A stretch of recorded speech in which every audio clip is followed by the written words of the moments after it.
evening, everybody, and welcome into another episode of New England Sports Weekly. As always, I am your host, Sean Metcalf, and I am glad that you've decided to join me once again this evening for another jam-packed episode of New England Sports Weekly. We're getting into the dog days of August here, figuratively and literally, as the Red Sox are in the dog days, and we are here too. Is it's going to be hot as hell tomorrow. It's going to be 96, 97 degrees out where I am. And if you're living anywhere in the state of Maine, it's going to be that. And it's going to be like that in New England. It's going to be hot, sticky, and not comfortable. So you better have an AC unit or else you are going to sweat your ass off. And it ain't going to be fun. So hopefully you're all set and ready to rumble tomorrow, wherever you are. Now, as far as the New England sports world looks, it has been something, really something this last week or so, and not all good either. But we will dive into that here momentarily. Now, as far as the out of the box segment, we'll just jump right into it here because there's a lot to get into. Don't want to waste any more time here, folks. But we'll get into the out of the box segment. Maybe someday we'll have, I don't know, a sponsor here. I know we've tried to champion 47 brand, but if you're listening and you happen to own a local brewery or anything like that, I love me some beer. So that would be nice if you're listening. Hint, hint. So, regardless, we hopefully one day we'll have the out of the box segment sponsored by one of you lovely companies out there. But until then, we will continue to be brought by myself and the New England Sports Weekly channel. Now, the Boston Red Sox have won 3 of their last 4 games. They had their 3-game winning streak snapped today versus the Astros, although they did win their first series since the end of June last night. So they finally got off the schneid from that standpoint of winning a series.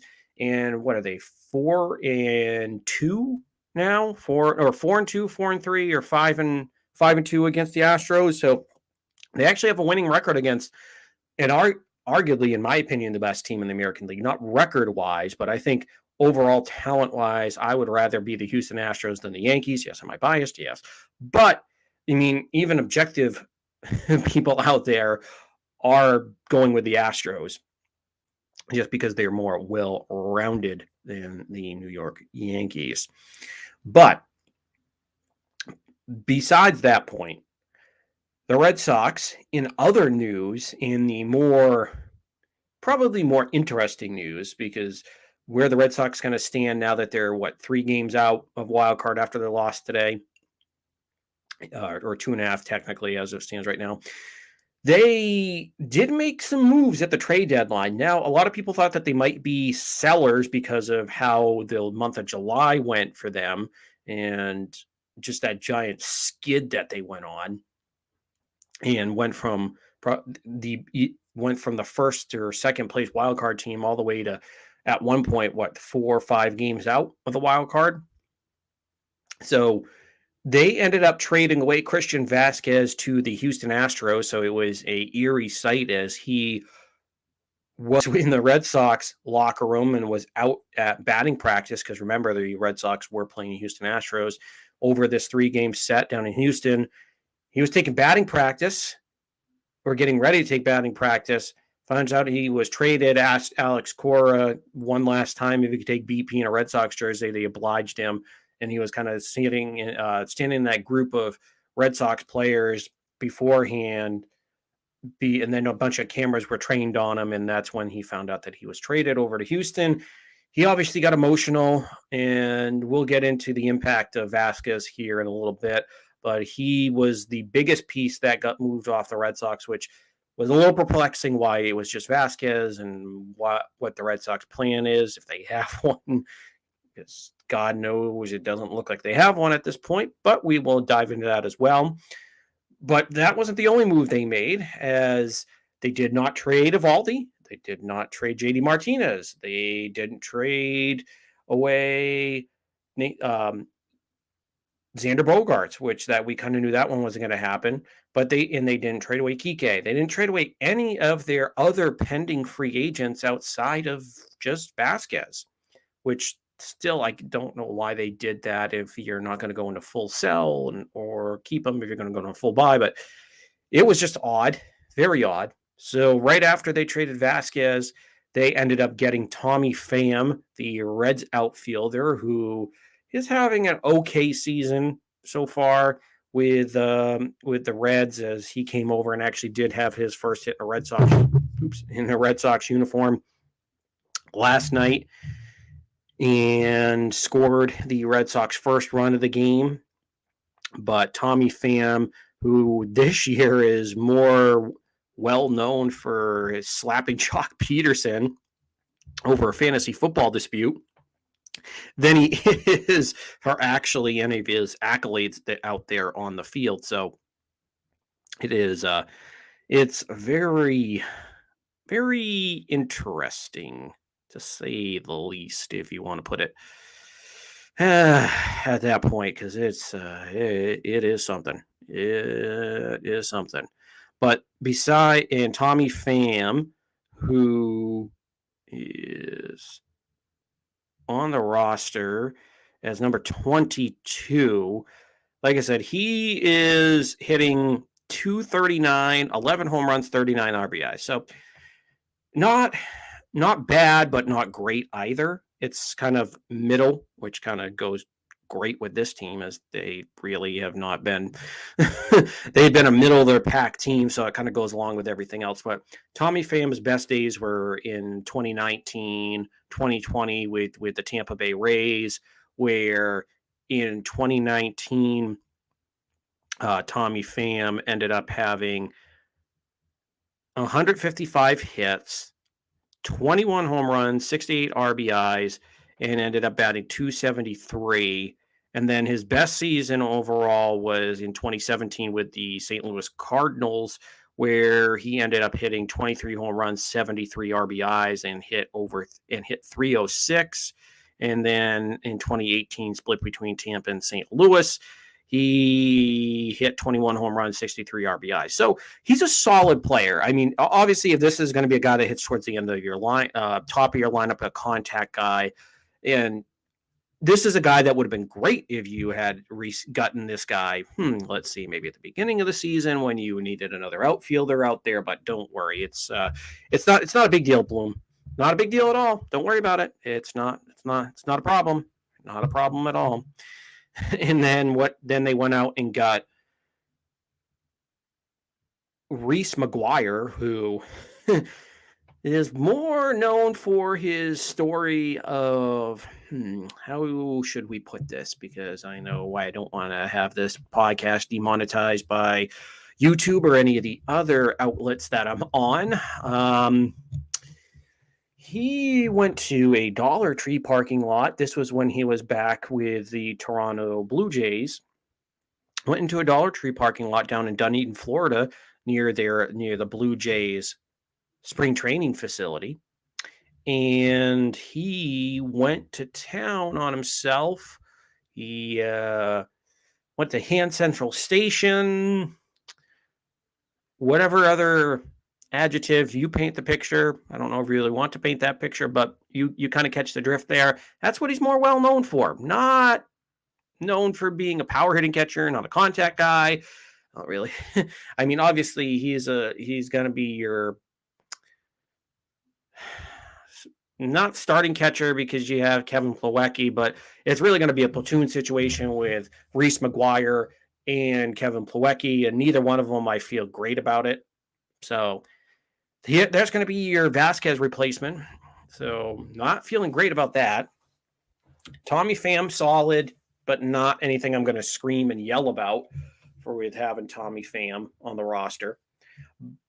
And then the Red Sox fell ass backwards into Eric Hosmer, who has been lusted after for a long time with the Boston Red Sox. So many rumors over the years for Hosmer. And finally it came to fruition, but maybe years and years after.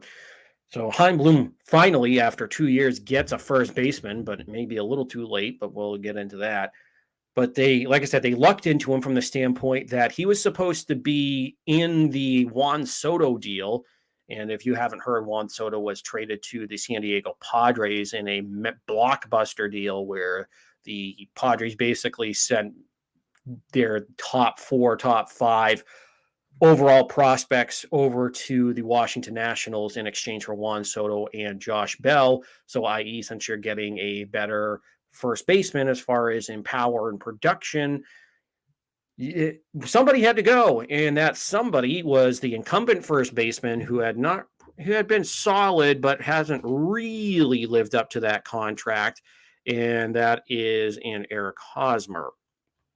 Now, Eric Hosmer, as we all know, has been a pretty good first baseman overall in his career. He's a very, very good fielding first baseman. And I believe he's won a Gold Glove. We'll have to take a look here in just a moment. No, I stand corrected, folks. He has not won a Gold Glove in his career, but the point being he's been solid. Now, Eric Hosmer came up with the Kansas City Royals, won a World Series with the Royals in 2015, and has been one of the when he was with Kansas City, he was probably in the top tier of first baseman. He has never been a guy where he's a prototypical slugging first baseman. His career high in home runs has been 25. He did that in back-to-back years in 2016 and 2017. But this is a guy that has hit for average in his career.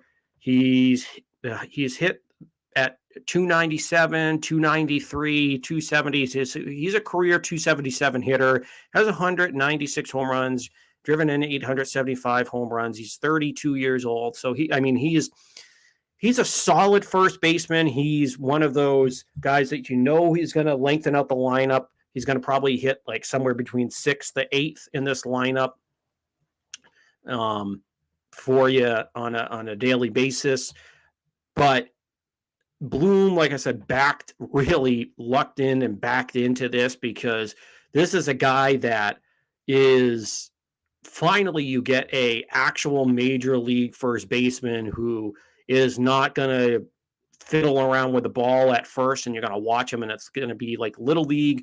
You finally have a guy that's out there and knows what he's doing with his glove, and thank God we don't have to watch Franchy Cordero anymore. We don't have to watch Bobby Dahlback on a daily basis. He can just be your guy on the bench or go back down to Pawtucket. But they did not DFA, but they did reassign Franchy Cordero back down to AAA Worcester. So most likely Bobby Dahlback's going to be the backup, which that I'm totally fine with because, like I said, Eric Hosmer, is he a guy like Josh Bell that's going to be that's going to be a power hitting first baseman who's hit 30 home runs in his career? No. But this is a guy that as of this season is hitting 272, very respectable, 8 home runs and 40 RBI. So it's weird because that's right around where Christian Vazquez was. So it's kind of an odd situation. But again, he's productive. He'll go get into this Boston lineup, and once you finally get Trevor Story back in this lineup, although that we'll talk about here in a second does not look as good here for Trevor Story. But as far as that move went, they finally got their first baseman. We'll talk about if it was a little too late here in just a second. So that is some of the biggest news here from the Red Sox as we look forward to not the second half, but the post-trade deadline stretch.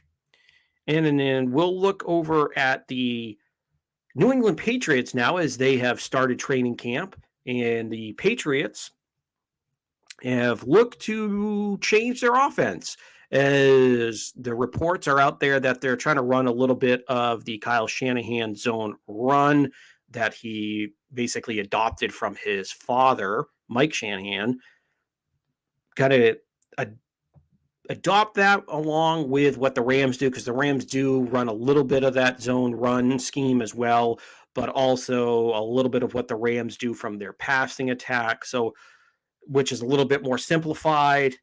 So, which kind of makes sense with a lot of new wide receivers. Well, Thornton and Parker are the new additions, and with some younger guys. I think maybe Belichick's trying to evolve a little bit here and kind of not totally dumb down the system, but at least make it a little bit easier for some of these guys that haven't been around for as long. So that's what some of the reports are out there, is the Patriots are changing the system. Not completely overhauling, but maybe tweaking the system and adding some of that to it, and maybe dumbing it down just a little bit. That's been some of the big reports out of training camp lately, along with the offense not looking exactly all that sharp as the defenses they had to schedule, which that isn't as surprising. So we'll get into some of the training camp reaction and break down some of what to look forward to, as well as we get later on into the show. And we would be remiss, obviously, if I don't mention this isn't a New England sports piece of news, but if you're a fan of baseball, if you're really a sports fan, because this person has broadcast so many games across baseball, football, I believe he even did the Olympics for ABC back in the day. He's done a lot, and I would be remiss if I don't acknowledge the passing of a icon, a giant in the industry of sports broadcasting, and that is Vin Scully, who passed away last night. And we will definitely talk about him later on in the show. But of course, that is arguably probably the biggest piece of news that dropped yesterday. And it is we'll definitely pay tribute to a great man in Vin Scully, who, if you're anybody like myself that went to school for sports broadcasting, or really anybody that appreciates the sport of baseball or really sports in general, this is a man that you welcomed into your living room if you're watching on TV, or if were a Dodgers fan, that you welcomed into your car or out on your lawn while you're doing yard work, mowing the lawn, or out onto your porch. This is a man that you just welcomed into your home every single night. And he was one of the greatest storytellers that we have ever seen, not just in sports, but in America. So we will definitely pay tribute to this man later on tonight. Now, to the topic du jour, main course, to the platter of yuck, of just mediocreness that is the Boston Red Sox. Now, as we mentioned in the Out of the Box segment, the Boston Red Sox are in a odd position. And when I say odd position, that's, should they shit or get off the pot, or what should they do? Because it has been a odd situation, because they could not decide whether to buy or sell at the trade deadline. And the way things were going, I thought they were going to sell, because let's be honest, does this Red Sox team look like they're a true contender for a World Series title? I thought maybe in June they looked like it if they had added some pieces and they kept on pushing. They added a bullpen arm. They added if they could add a first baseman, kind of shore up the back end of their rotation, get some of those pieces. Possibly they could, but it just seemed like Heim Bloom was refusing to do any of this, refusing to do any of it at all. And it was just so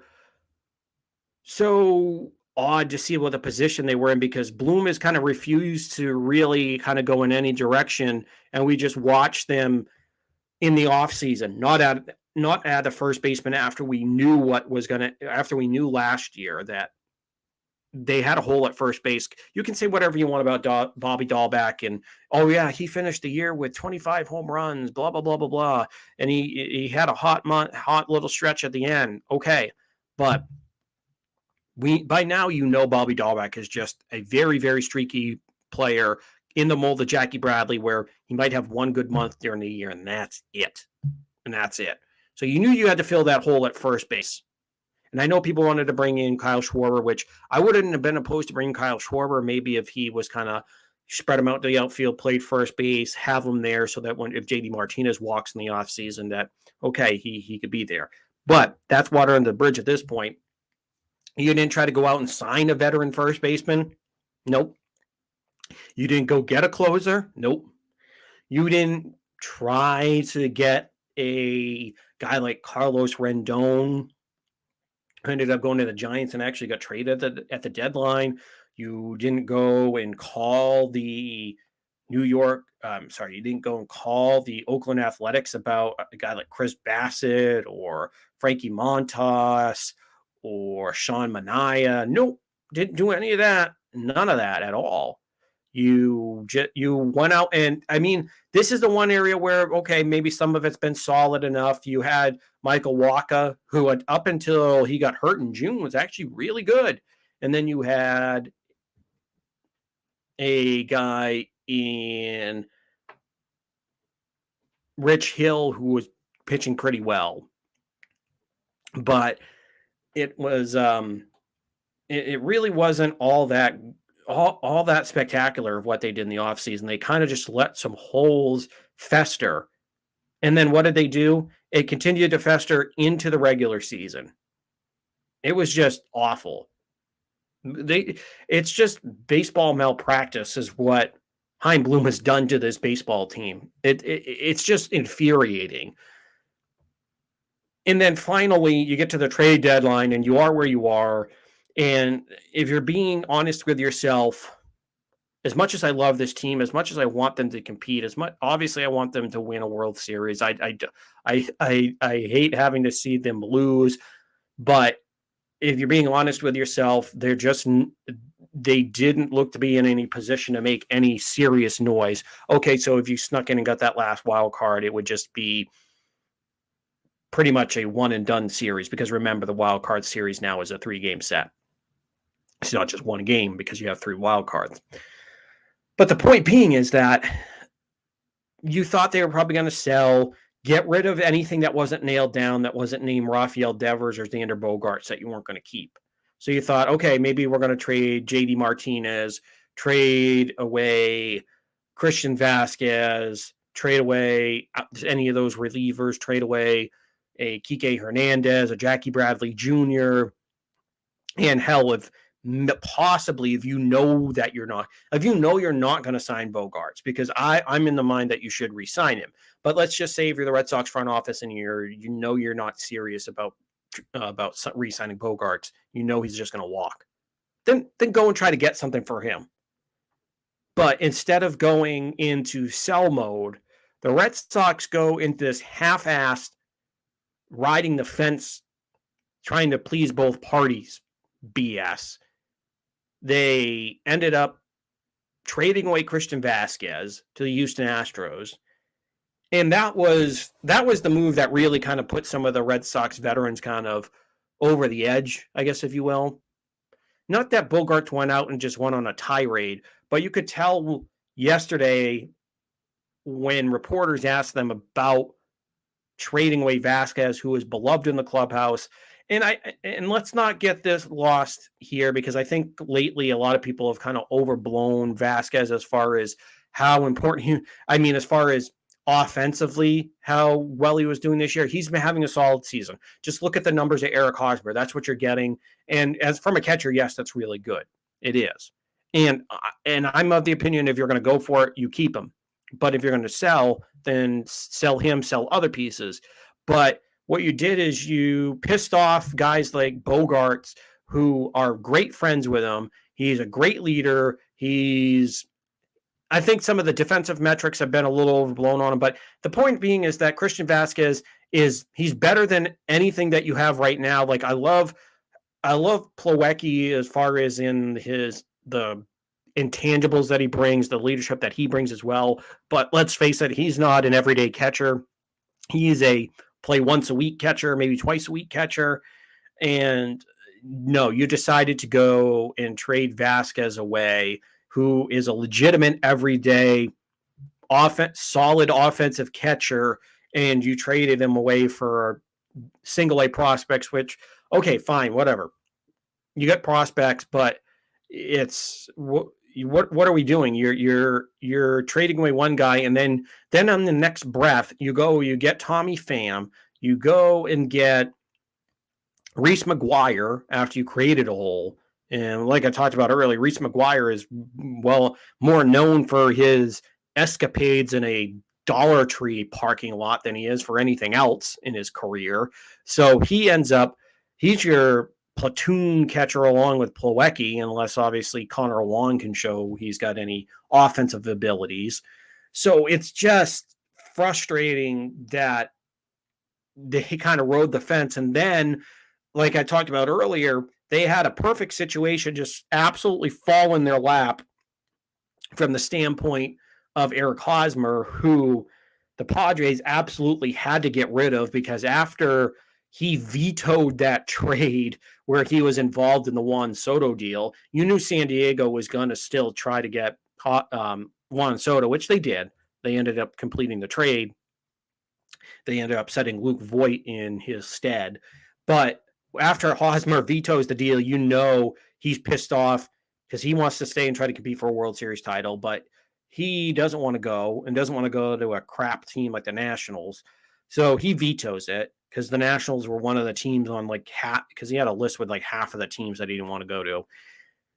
But Boston was not. Boston was one of the teams that he would accept a trade to. And of course, with them knowing what's happening,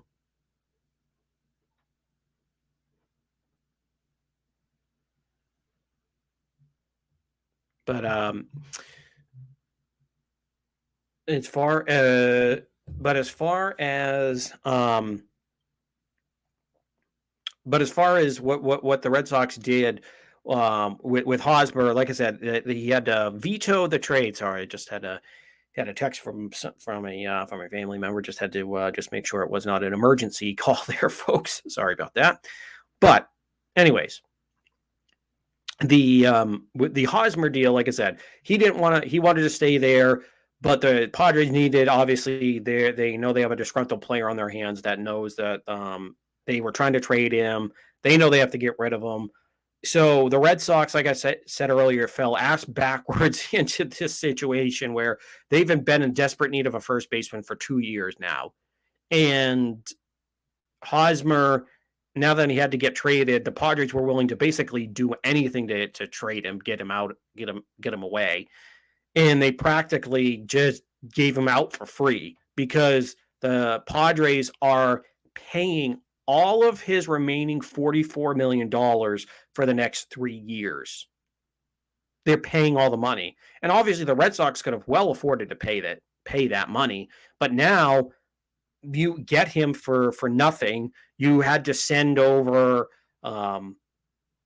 Jay Groom, who at one time was the first overall pick, I believe, back in, was it 2016, 2017 for the Boston Red Sox, as he was a high school left-hander that had high promise, could throw 97, looked like he was going to be the next big thing in the Red Sox farm system. But because of Tommy John surgery and multiple injuries, I know he's still only 23. He's not the same prospect anymore. So you wish the best of luck. So he's not the same. So it doesn't bother me that you had to send him away because he's kind of lost what his potential. So of course you trade away, you trade that away, you get him for nothing, you get a first baseman. But the point is, was this too late? Did you wait way too late? You're allowed to trade in June when you're going well and you know you needed a first baseman and you had your manager and players asking for help. At the All-Star break, you had your manager and players asking for help. Hell, if you go in the offseason, I'm sure they were asking for help too. So it's just a matter of you could read the tea leaves, and then all the comments kind of afterwards, especially by your leader in Bogaerts after you trade away Vazquez, where it's like, okay, you brought in where, I mean, they did, if you kind of have to look in this in context, because this was when they got Hosmer, but I think he was just so upset. But Bogaerts was asked about the situation of trading away Vazquez and basically told them that, yeah, basically it's he doesn't know what direction the organization's going in and what they're doing, which that's a damning comment by one of your stars, by your leader. You're jerking around the rest of this team and not giving them a solid answer. You're riding the fence, which is the absolute worst. It's the absolute worst thing to do in sports is ride the fence. It's just like I get it, and I've even told you in the past that we're in a market like Boston where everybody expects to compete every single year. Which obviously I know those expectations are just off the charts. Sometimes they're going to be unobtainable because obviously you're going to go through periods where you're going to have to rebuild. Even the teams that have all the money in the world, there are going to be times when you have to reset. But this is a situation where you didn't have to reset, because this is a team that was 2 games away from the World Series. All they needed was, in my opinion, a first baseman, 1 to 2 back of the bullpen arms, specifically a closer, maybe another setup guy to go with Whitlock and Houck, and then get some depth in that rotation. And then those were the obvious holes. Oh, and of course a third to fourth outfielder after you that you needed because you traded away Hunter Renfroe. So you created another hole there. So it's just I don't see what his complete vision is, because I get it that you want to collect all these prospects. I get it. You want to say I have the top 5, top 3 system in baseball America. What did he friggin' do? Okay? You know what that means? That's like those assholes out there that go and collect all this goddamn wine, have a cellar full of wine, have 500 bottles of wine in their cellar. And it's like, are you going to drink any of that? No. I just like to collect it. And then some of this someday is going to be worth some money. And yeah, I know some of you that drink probably wine are going to be, well, Sean, there's a bottle down here. That's like $12,000 that I can get after I sell it. Okay. Whatever. But the point being is, you're just hoarding things in your minor league system, and you haven't done a goddamn thing with them. You've done a good job of getting some pieces back. But honestly, like I told you last week, Dave Dombrowski actually is the one that brought interest in Cassis. He drafted him. Brian Bayo, a Dombrowski guy. Thaddeus Ward, Dombrowski guy. Jaron Duran, love him or hate him. I thought the comments he's made lately, Dombrowski guy. The only top prospects that are Heim Bloom guys are Marcelo Meyer and not Jed York, Nick York, the second baseman. And then even some of the other guys that have kind of popped lately that are kind of in the higher A systems, like Cedena Rafaela, that's also a Dave Dombrowski guy. So you can say all you want with all the prospects that they've hoarded, but the guy that they brought in to to win now back in the end of 2015, and then really put a stamp on it in 2016, bringing in David Price, and then next year getting Chris Sale, and then getting all these pieces. He's the one. He restocked most of this. Yeah, Heim Bloom's did a good job of adding a lot of middle of the road to above average depth, but a lot of the studs, like I said, he does have a couple studs in Marcelo Meyer in New York, if you want to defend him from that standpoint. But for the most part, the credit that he gets with quote unquote rebuilding the farm system, if you look at it closely, Dave Dombrowski did it. The guy that gets absolutely shit on most of the time for being the GM that guts a farm system. Well, guess what? He rebuilt it with a lot of these guys. And a lot of guys he traded away in Moncada, in Kopech, Anderson Espinoza, Manuel Margot. I can go on and on. You know what? Those guys haven't amounted to a lot. I don't even think Moncada, I don't think he's even gotten an all-star nod yet. And you know what he did? He realized how good Rafael Devers was and said, no, in the Chris Sale trade, and said, no. I'm keeping Rafael Devers. You can have Moncada. And he decided to keep Benintendi, who's been a solid MLB player. But, I mean, I'm not as high on Benintendi, but that's a different story. But the one real superstar that he had in his system, in Rafael Devers, he said, no, I'm putting my foot down. I'm not trading him. And we all know how good he is. He's a top 5, top 3 hitter in baseball. That's a guy that you need to lock up. But the point being is that Heim Bloom is the one that over the last, probably up until recently, because I've seen the tide start to change, but up until recently, this is a guy that got all the credit for restocking the farm system. And it's like, really? Can we examine this? Because he's the guy that after you traded away Mookie friggin' Betts, a top 5 player in his own right, and you can say what you want if maybe later on in his career, if the bat speed's going to go. I'm not trying to get into a discussion of he should still be here at this time. But my point of this is that you traded away a top 5 player. You needed elite starting pitching prospects. You needed pitching in your organization, especially starters. You needed homegrown starters. They had Gavin Lux, who was a top-tier second baseman prospect. Still is. Then the Dodgers are absolutely chock full of not just average prospects, but top-tier prospects with the deals that they made and the drafting that they've done. They have so much. And look at what the Washington Nationals got back for Juan Soto. I know Juan Soto, when he got traded, was 23 years old. So I know it's not a complete apples to apples. But at the same time, you're trading away a top 5 player that at the time, what was he, 28, 29 years old? I believe so, in that range, 28 or whatever it was. It's still a guy that's still relatively young and is a superstar. You should have gotten the Dodgers at least 3 top prospects. And Heim Bloom got back. I like Alex Verdugo, but he's not anything that I'm ready to just build my team around. Connor Wong, solid defensive catcher, but so far hasn't been able to hit a lick. And Jeter Downs, this is his, 3rd organization he's been in, because he was involved in a trade that sent him to the Dodgers. But, yeah, Jeter Downs just doesn't do it for me. And in his limited sample size at the major league, I just have not been impressed with Jeter Downs.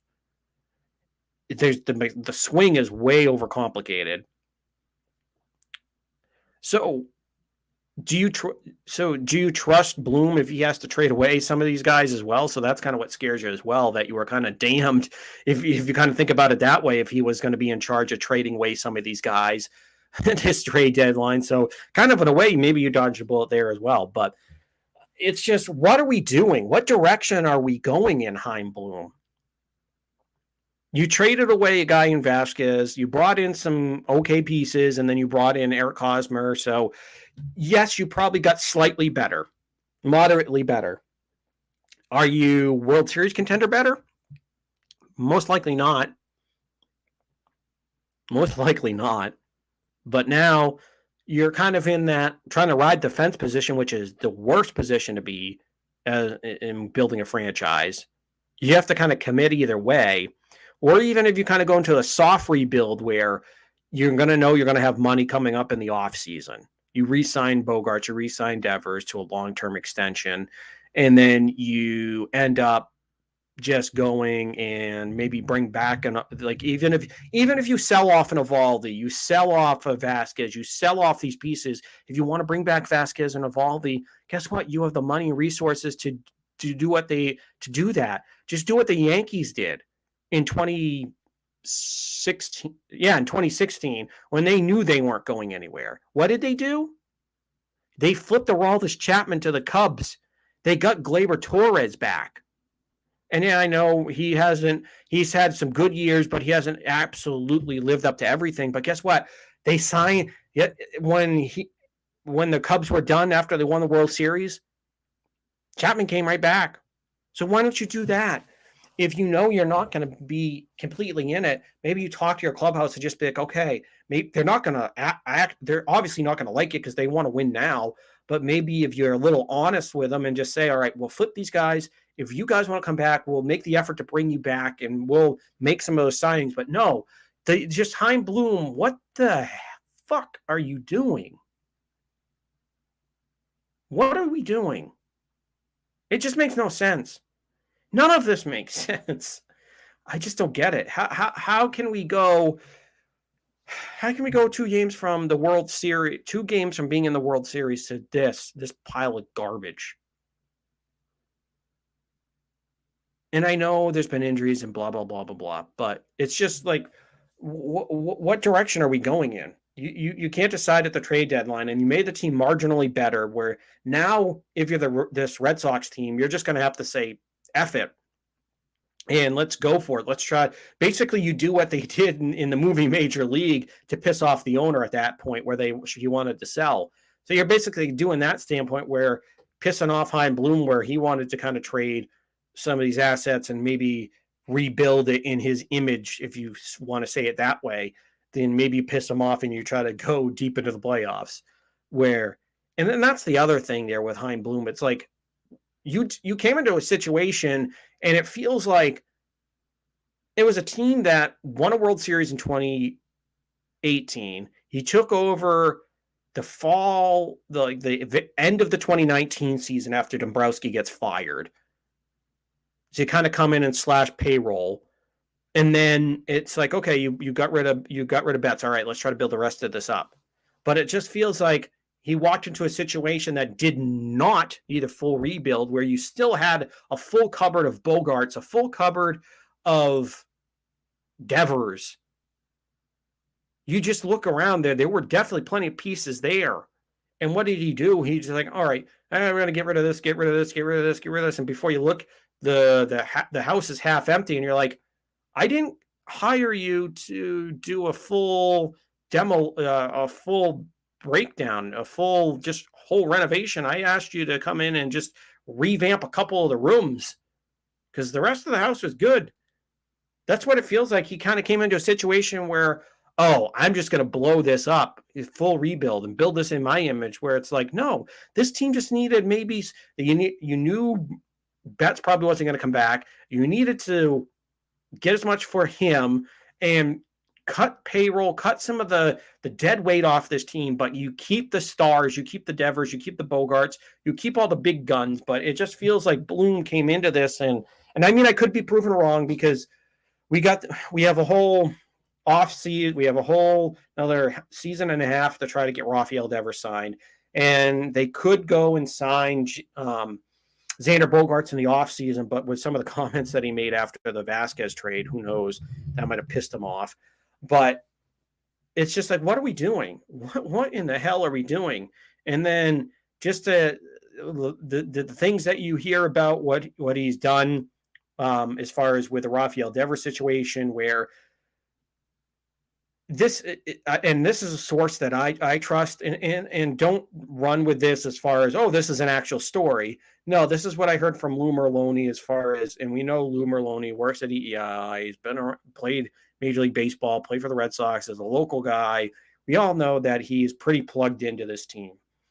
And I know that I'm not reporting this. This is not any report. This isn't a report. This is just things that I've heard where it kind of makes sense and it kind of clicks, that where this organization, there are others in the organization that kind of feel that this is what's going on? What direction are we going in? Even so, other members of the organization are questioning it. And where he also brought up the fact that when they negotiated with Rafael Devers, they kind of viewed it as just a contract extension, like another extension of what you have going on, or kind of like adding on to what he has, instead of like looking at it as like a whole new contract, and where they're just treating it as, okay, we'll tack it on, instead of looking at, okay, this is kind of what worth going into this long distance. And what he also said in that quote was basically, once they get to free agency, then that's where they're willing to go, okay, we'll give you the full truckload of money, which is just an asinine way of thinking. So that is, if that's true, which I tend to believe Lou, because Lou Merloni is really tied in. And if that's what he's saying, I tend to believe him. And if that's true, then shame on you, Bloom. Shame on you. Shame, shame, shame, shame, shame. Just play that clip from from Game of Thrones, the shame lady, because it's inexcusable as far as, if you look in the long-term picture of this franchise. It's like, stop screwing around with your stars. Stop it. Give them the money. We're not in a day and age of baseball where all these guys are signing contracts that are below $100 million or below $200 million. We're living in a day and age where you have to pay your superstars in the neighborhood of 250 at a minimum to 350 to close to 400,000. Just look at what Juan Soto wants. So it's absolutely asinine and ridiculous that the front office is screwing around with one of the best players in baseball, in their best player that they've had in a long, well, I shouldn't say in a long time, because you had Big Papi, but you know, I get a little carried away there, folks. But but he's a guy that is, if the things continue the way he's going, because if you look at the numbers, pretty much it's all Hall of Famers, and not just Hall of Famers, but like the studs, the Ted Williams, the David Ortiz, the Carly Yastrzemskis. That's where Rafael Devers is trending towards, because I believe Ted Williams is the only player that's had more home runs to this point in his career in a Red Sox uniform below the age of 25, I believe. So it's just absolutely ridiculous. We're talking about a superstar, a star among the stars of baseball, and you're treating him like he's friggin' Matt Olson, which I like Matt Olson. Matt Olson is a good player, and he's a really good first baseman, but Rafael Devers is a superstar, and you're treating him like just like an all-star, because I don't want to put it like Matt Olson's a bad player. Matt Olson is a really good player, but you're talking about like a all-star, which he's good. You pay him a good amount of money. He's going to hit in the middle of your order, but he's not a complete player. But Rafael Devers is one of the most complete hitters in this game. He's developed into it. He's hitting in the high 320s. He was hitting actually close to 330. He's now at 23 bombs. He's close to 60 RBIs after missing some time. And this is a perennial. He's developed into a perennial MVP candidate, and then yet you want to screw around with him. And then the same goes to Xander Bogaerts, a guy that's been a leader of this franchise since David Ortiz left in 2016. Guy that's won 2 World Series, is beloved in the clubhouse. Everybody loves him. Fans love him. Media, everybody loves him. But yet you want to just give him this not so great contract offer. And now you kind of left him in it feels kind of like Nomar all over again, except for this time I kind of feel more on the side of the player than I did with Nomar back then. And as much as Nomar was one of my favorite players growing up, he and Pedro, but the standpoint is that this is a guy that he deserves that contract. Now, obviously, if we're talking about like 30 million plus, I don't think he's worth that. But I think where you should give him more than Trevor Story. So give him 25 million a year. Give him 5 years for 25. So 5 years for $125 million. And I don't think Bogaerts would walk away from that because he wants to stay here, and that's a fair offer. But when you just give him a 1-year deal that's 1 year for 30, then that's just spitting in his face. That's a slap in the face.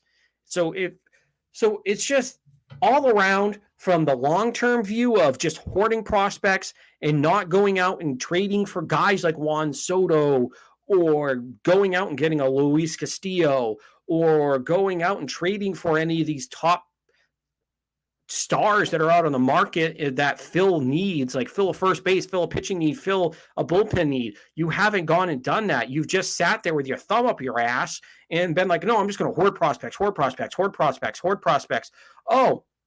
And then finally, when one of these teams kind of just coughs up and is like, well, we kind of have to get rid of a guy, like when they did with Kyle Schwarber and the Nationals, you just fell off. He just literally fell into your lap. And the same thing happened with Eric Hosmer this year. It's like, what are we doing? What direction are you going, Bloom? You absolutely have none. You're a rudderless ship, and I want you gone. I want you fired. I think you suck.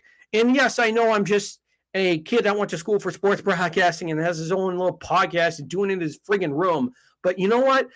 You have lost not just me. You've lost some of the respected baseball writers. You've lost most of the fans in this franchise. What are you doing? You're gonna run this team into the ground. A proud franchise that only 4 or 5 years ago won a World Series in 2018 and had a really good young core. And you've just absolutely pissed this away. Pissed it away for what? For what? To hoard a bunch of prospects that are never going to amount to shit? Whoopity friggin' do. Go leave. Just leave. Resign.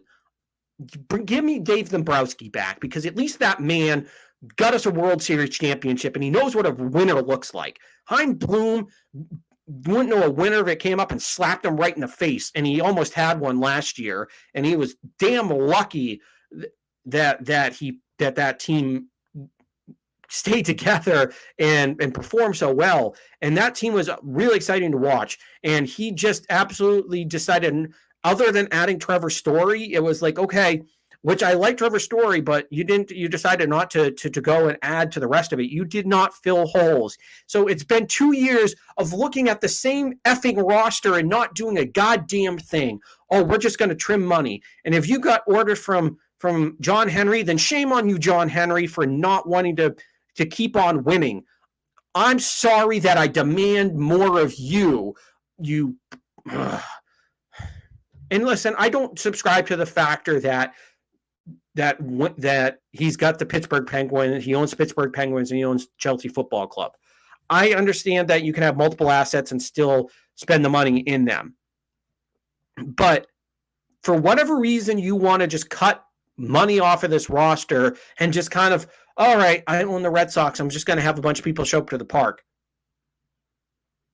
You're going to alienate one of the most proud franchise and proud fan bases there ever has been in any sport ever, just to do what? I don't know what your effing plan is, because you haven't made it clear to anybody. Your friggin' captain of the team doesn't know what your goddamn plan is. And yet I feel like this is the movie Major League, where we're all going to have to, not just the players, but as the fan base, just give the middle finger to the GM at this point. My God. This team just, I say the team, but the front office lately is just pissing me off. Every friggin' day I wake up and I read something about the Red Sox, and then I have to see something about Heim Bloom and how they've kind of half-assed this to try to kind of play both sides. It just makes me want to throw up. It's just ridiculous. I just hope Heim Bloom finally shows us that he has a plan, that maybe he becomes like his mentor and Andrew Friedman out in LA and actually ponies up the money to his stars. I hope to God that I'm wrong, that we're not looking at Bogaerts leaving in the offseason and then having to look at possibly trading away Rafael Devers. God, that sentence made me just want to throw up, because I never want it's just so, it's aggravating. It's so friggin' aggravating, and it just makes my blood boil every time. So, we'll definitely be talking a lot more about it. And like I said, the Red Sox middled it, so they are at this point.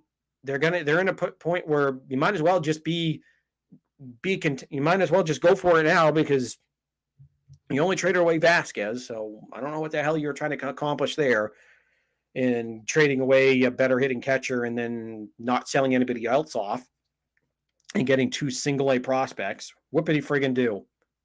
You should have kept Vazquez and then added if that's what you were going to do. With this rudderless ship called the Red Sox, it's great. It's great.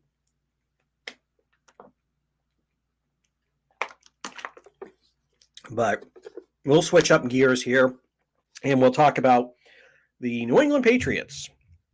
So the New England Patriots are in training camp, so they haven't disappointed us at this point. But there have been some reports out there that the Patriots have decided to change things up a little bit offensively. Now, they haven't gone and just taken a match to their playbook and decided to go with a whole new offensive system. It's still the core elements of what the Patriots are running, but they're trying to add, at least with their run game, trying to add a little bit of that zone run into the playbook, kind of like what the 49ers do and Kyle Shanahan, like I said earlier, that he picked up from his father, Mike. So that zone run, which is at times has eaten up the Patriots and has been effective in the league. So if you can kind of get some of that zone run in there with some of these athletes that you have in Damian Harris and take advantage of some of the more youthful athletic linemen that you have, especially with Cole Strange and Trent Brown that are just bulldozers on the offensive line, then maybe you can take advantage of that. And then some of the other stories that you've heard out there is that the Patriots are trying to add a little bit of the Los Angeles Rams Sean McVay offense there with some of those triple formations, some of the passing attack. Now, obviously, they're not going to go full bore as far as into the whole Sean McVay, Los Angeles Rams type of just throw it 60 times a game and have a guy like Cooper Kupp. No, but I think maybe use a little bit of the formations that they use in the passing attack, kind of throw that into what they have. And it sounds like along with what they're doing, they're trying to dumb down a little bit of the system, especially now you've had a lot of turnover here the last couple of years. So maybe instead of kind of having that gigantic playbook that you had with Brady, with the Edelmans, the Randy Mosses, the Wes Welkers, where a lot of those guys have been in the league for a while and they've been in the Patriot system for a while, where you kind of trim things down, you make it a little bit more simpler so that you have a more streamlined process, if you will.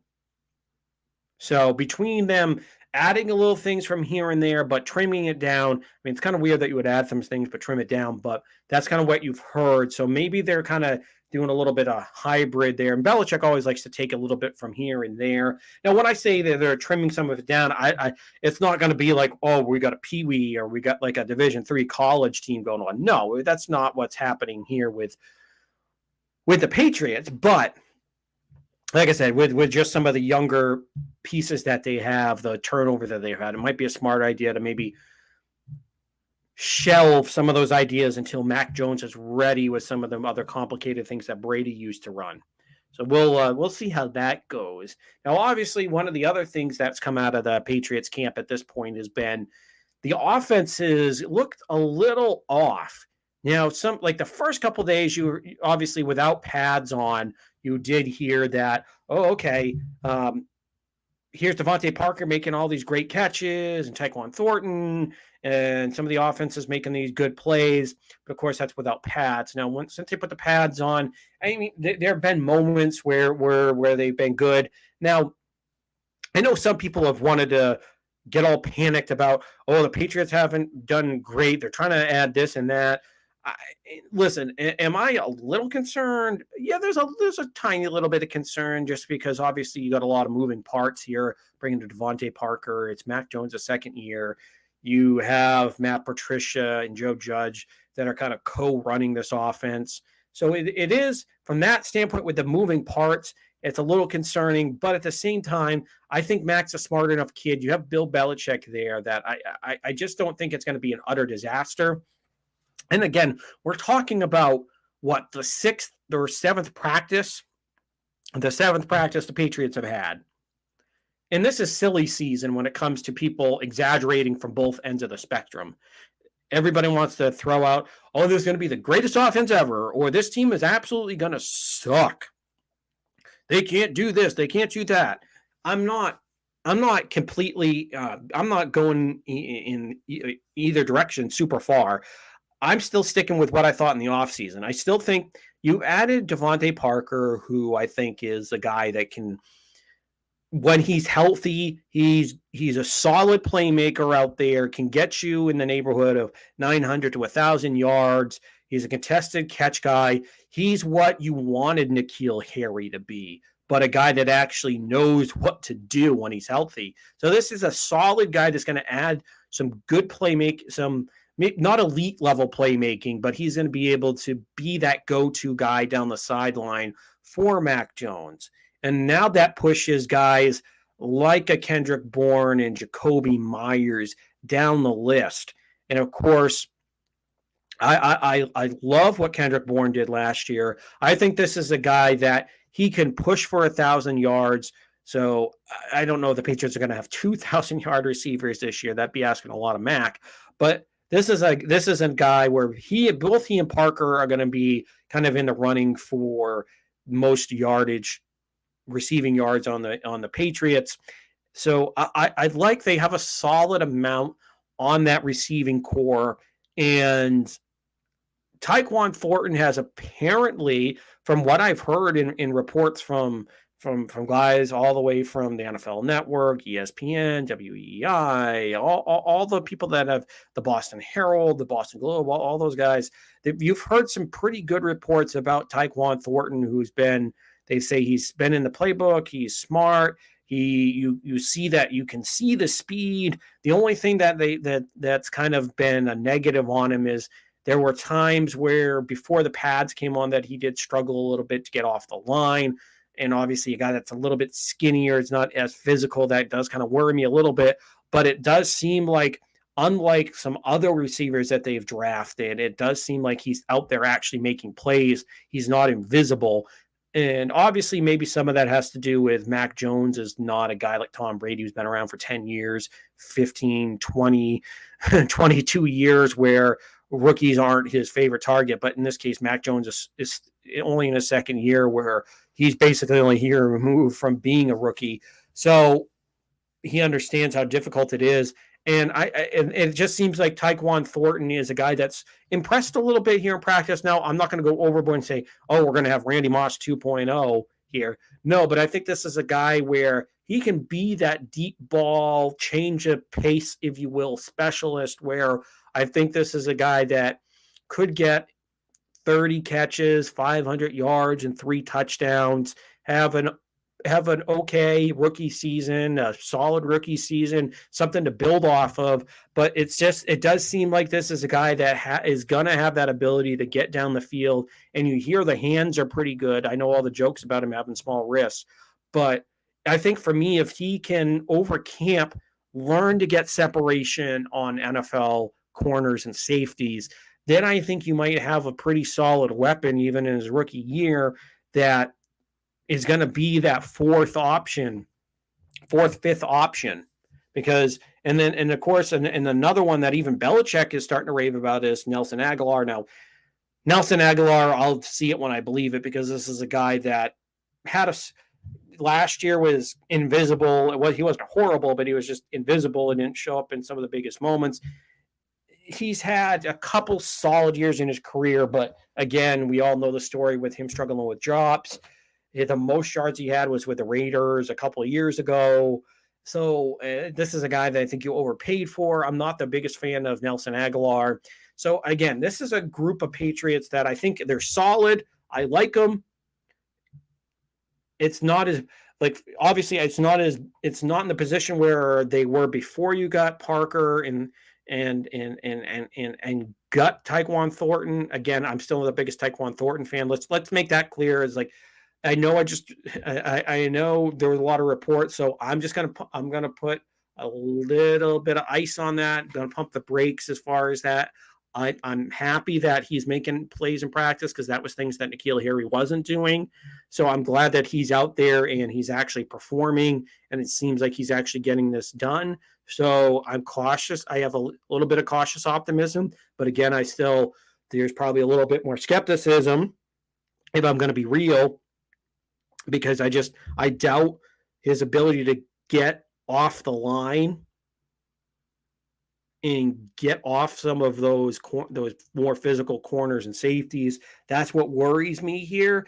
And until I see him out there running routes, I'm just a little bit kind of leery on how good of a route runner he is. But I mean, if he's got good hands, he's got good speed, he's out there learning and trying to get into the playbook, then I have some actual confidence that maybe he can actually become something, unlike what N'Keal Harry was. But still, again, I'm not as down on the Patriots receiving core as I was before the draft and probably up until June.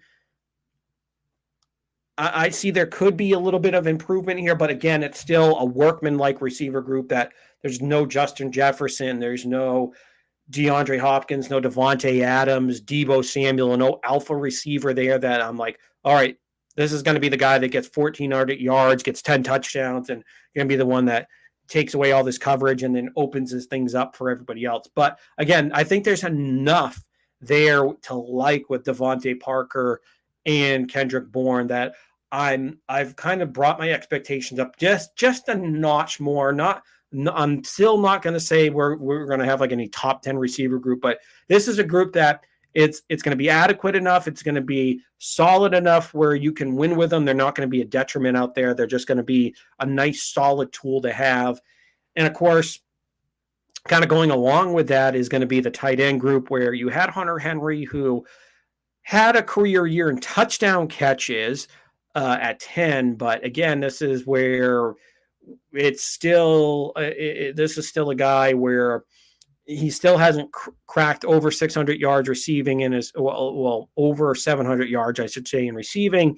But this is a guy that's Mac Jones' security blanket. We saw him develop into that last year. So Hunter Henry is a guy that I do like. It's just a matter of making sure that Hunter Henry stays healthy, and then his running mate is going to be the one that's going to be a linchpin to this offense. As far as in Jonnu Smith, who was a guy that they spent a lot of money on because they saw the athleticism, they saw things that he was able to do in Tennessee and thought that maybe they could take full advantage of it. But there were times last year where it seemed like he had some stone hands, he had some boneheaded plays where it led to some interceptions, and he tried to do too much with the athleticism where he would get caught and fumble the ball, and just it wasn't what I thought it was going to be coming out of Jonnu Smith. So this is a guy where if he can show the flashes that he had in Tennessee and maybe just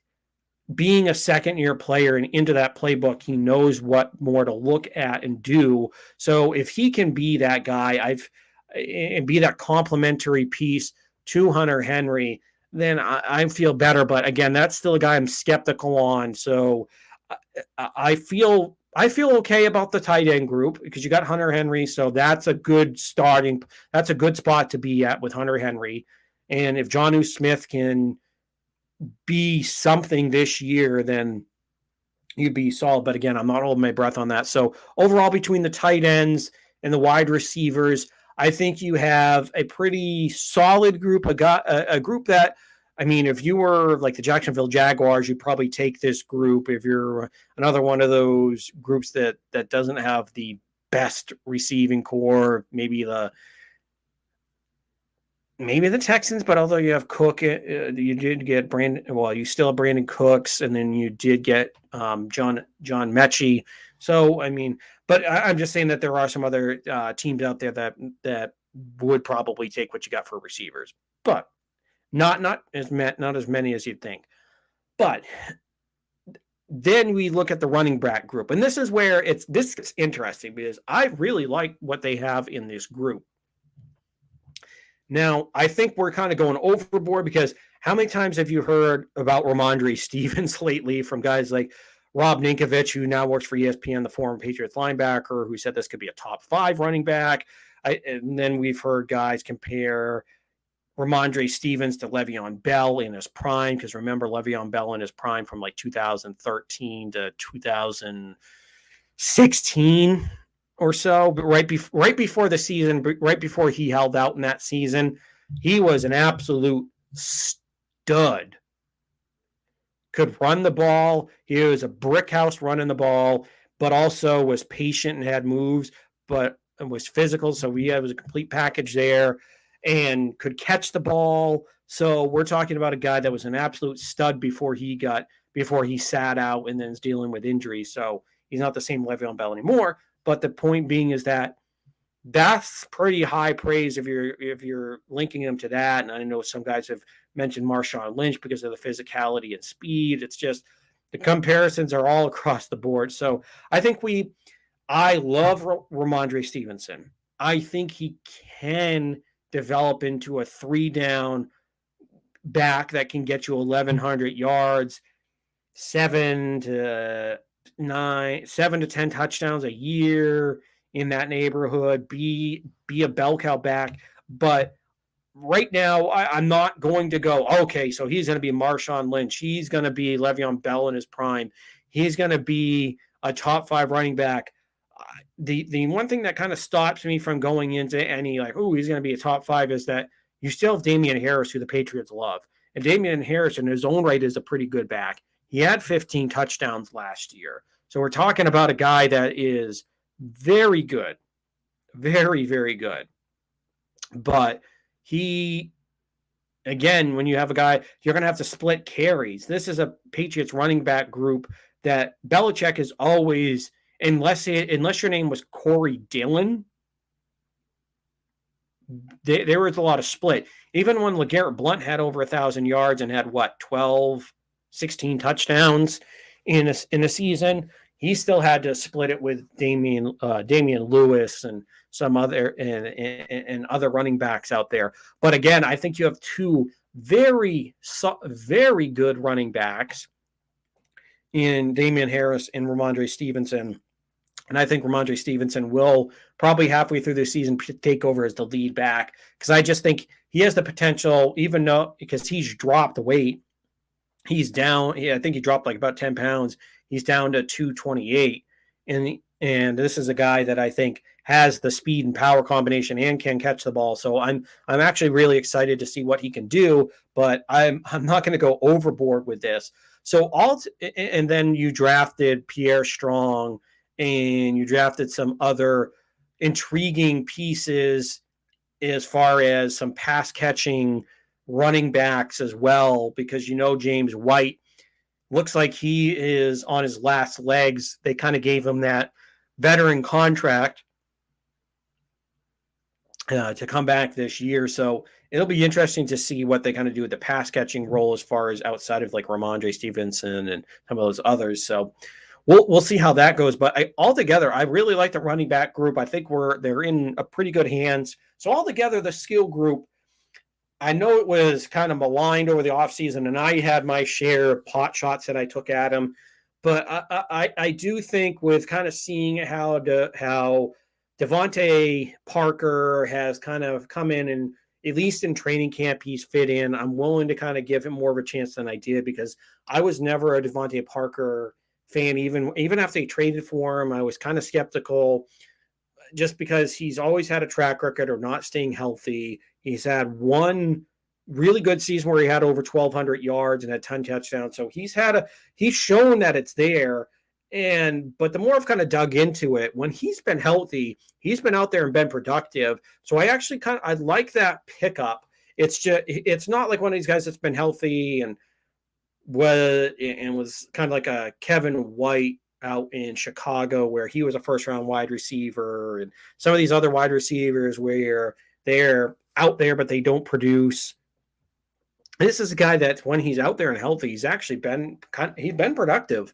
he's been a productive NFL player, but it's just a matter of him actually being available is his issue. So I think he's going to add to the skill group. I do like Kendrick Bourne. Last year, I was so on Bourne. I was like, okay, this is a guy that's a third or fourth receiver at best. Now this is a guy that you can rely on to be a number two.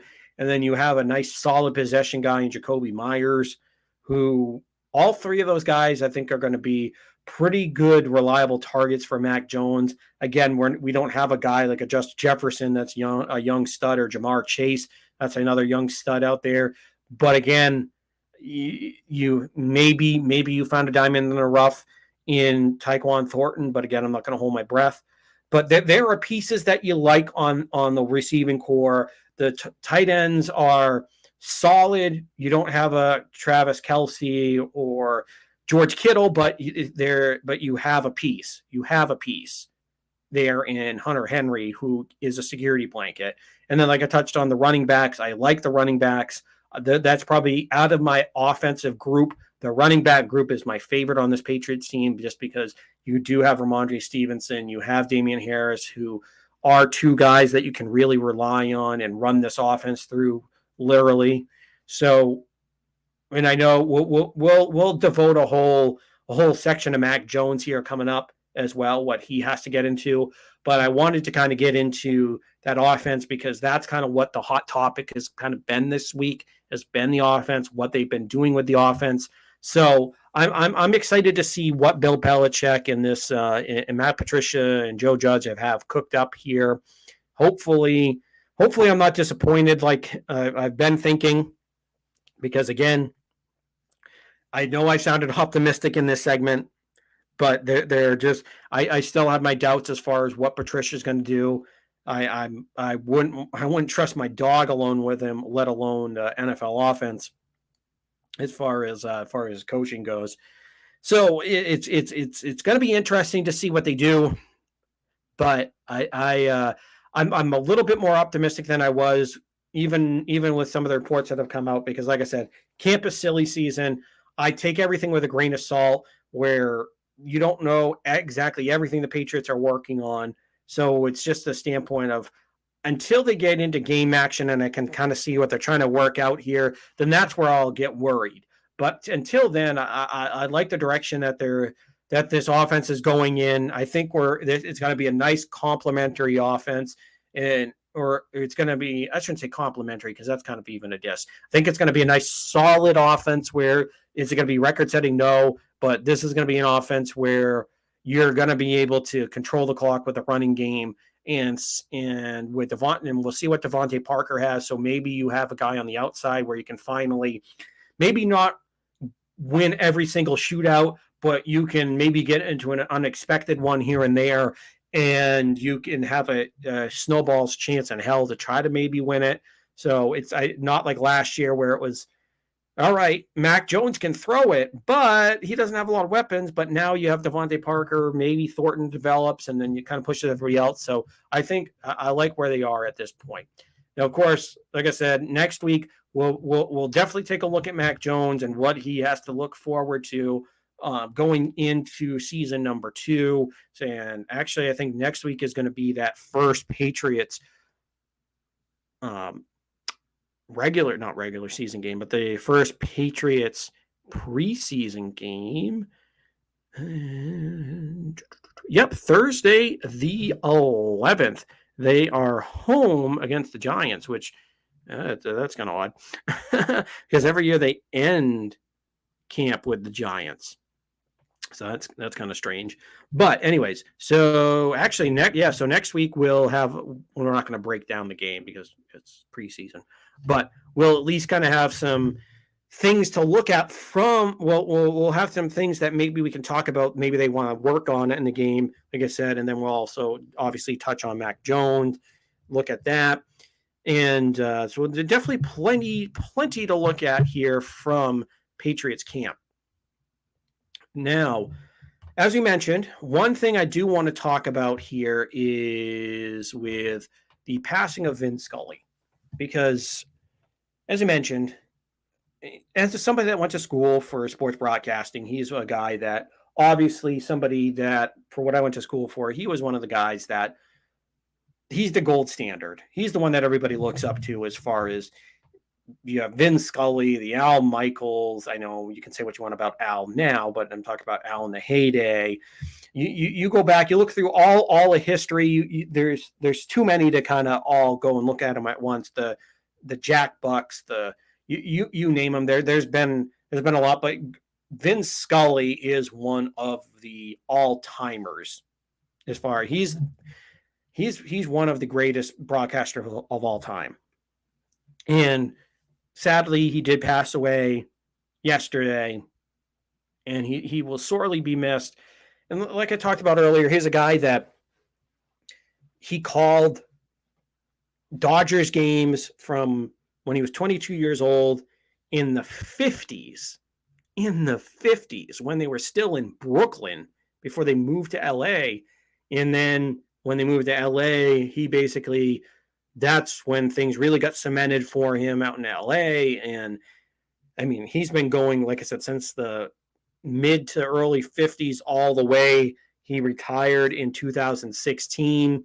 So he called World Series wins for the Dodgers in the 50s and in the 80s, and then he did just miss out on their World Series victory in 2020.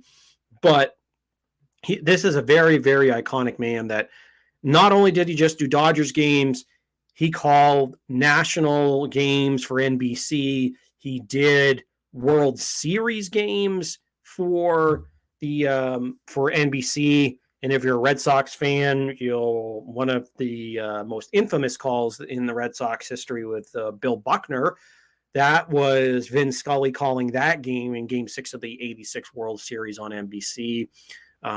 We all remember the call from the 1988, or if you don't, go look it up on YouTube later on after the podcast, with Vin Scully calling the 88 World Series with Kirk Gibson, who was hobbling to the plate, was basically had one good knee. The other was banged up.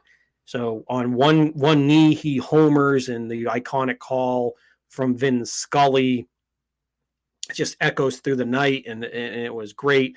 And he was a man that just knew you didn't have to have a word soup.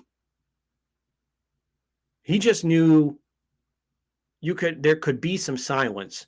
You could just let things play. In case in point, the Hank Aaron 715th home run to become the all-time home run king back in 1975 or 74, excuse me. After he hit the home run, he just let, I believe it was 3 minutes of just crowd noise and clapping and everything going on. And finally he comes back, and then he explains to the public what's happening, and then just the significance of what Hank Aaron did as a black man in the middle of the Deep South, in the middle of all the racial tension that there's been, that was down there in the 60s, and there was still some and obviously there's been residual for a long time down there, still to this day. But I mean, I'm not here to make it any political commentary. I'm just saying he made that call and explained with elegance what it meant at the time. And he did that not just with things like that, but obviously with good with happy things as well. But and remember, if you're a football fan as well, he called the 1981 NFC Championship game, the famous catch, which was Dwight Clark in the end zone catching it over Ed Too Tall Jones. And we all know what went on down from there in the 49ers dynasty that spawned. But again, that's something that Vin Scully, because everybody remembers the 49ers radio, but Vin Scully was calling that game for national TV. So he's done it all. And then he's just been the voice for baseball for so long. He's been an ambassador. He is and you hear such loving, caring stories of the man.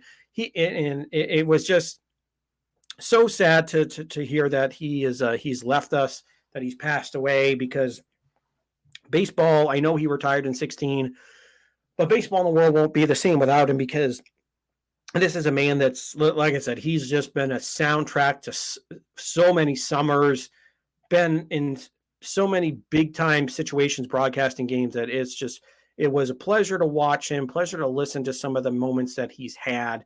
And I didn't, obviously I wasn't there for a lot of the national stuff.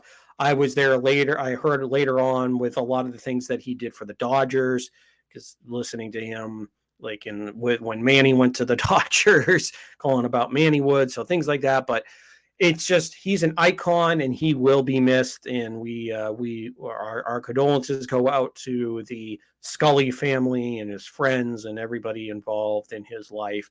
And we wish them the best. And he will be missed. He certainly will.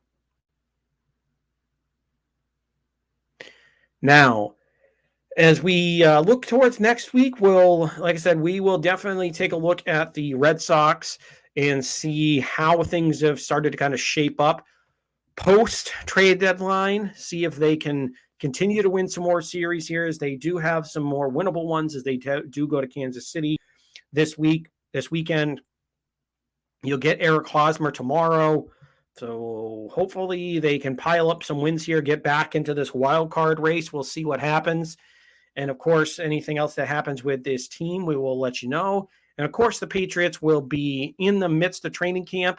And of course, they will have their first preseason game against the Giants at home. So we will definitely look forward to looking at some things that the Patriots will want to kind of work on during that game. Obviously, we're not going to have a full breakdown to preseason, but some things to kind of look to work on to get ready for week 1 against the Dolphins.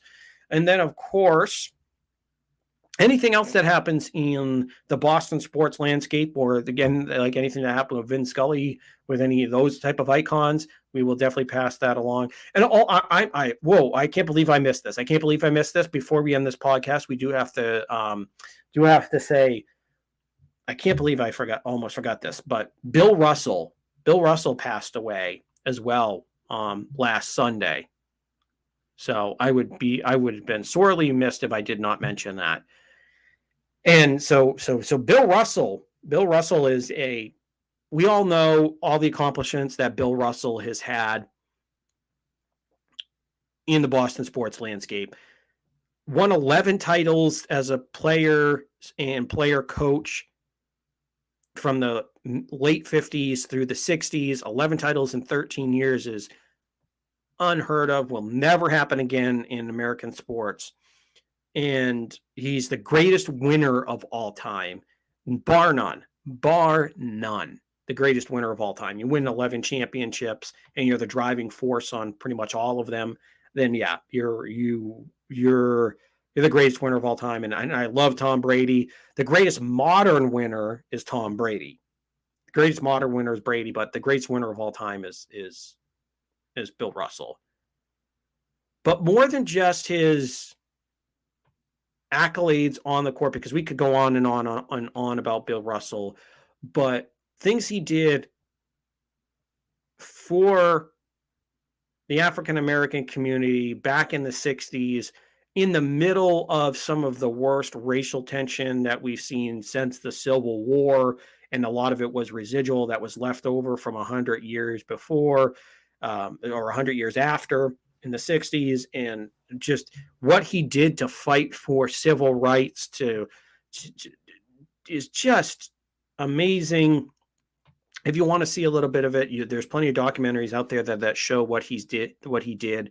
So Bill Russell is a man that's more than just a basketball player. He's a great human being. And that's somebody that we should all kind of strive to be, as a guy like Bill Russell, where you're out there having fun, playing basketball.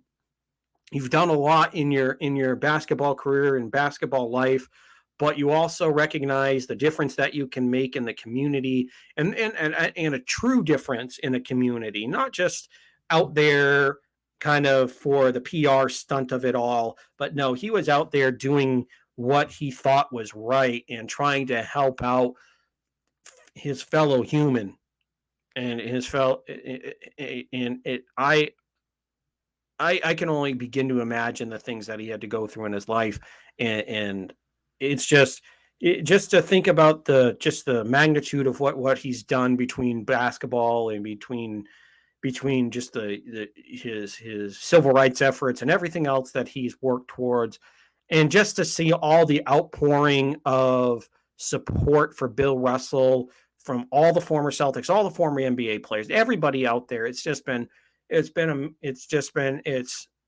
bittersweet to see all that because and just some of the clips that you hear, like when Kevin Garnett got traded to Boston, that clip, you should go look it up, is just amazing to listen to Bill Russell speak to Garnett and just how he'll be loved in Boston if he plays so tough and hard, and if he worked hard like that, he would have rings to go up there with him.